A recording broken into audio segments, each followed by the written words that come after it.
Connecting your iPhone or Android to your 2010-2021 Toyota 4Runner via Bluetooth enables hands-free calling and audio streaming.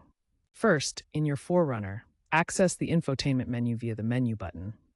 Navigate to Setup or Bluetooth and enable Bluetooth discovery. Next, on your phone, open Bluetooth settings and search for available devices. Your 4Runner should appear as Toyota 4Runner or similar. Select it and when prompted, enter the PIN, typically 00 or 1234.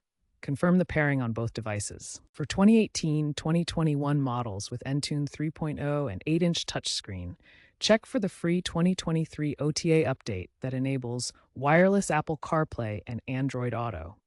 Ensure this feature is activated in your car's settings after pairing. If you encounter issues pairing, common solutions include resetting Bluetooth settings on both your phone and the 4Runner, or ensuring your phone's OS is compatible. Interference from other devices can also cause problems. Firmware updates, automatically pushed via Toyota's Connected Services app, often resolve connection drops and audio glitches. Note that 2010 to 2017 models without Entune 3.0 offer basic Bluetooth without native CarPlay Android Auto. Third-party adapters can be installed for expanded functionality. For enhanced security, ensure your 4Runner's firmware is up to date, as post-2023 updates include improved encryption to protect against Bluetooth exploits.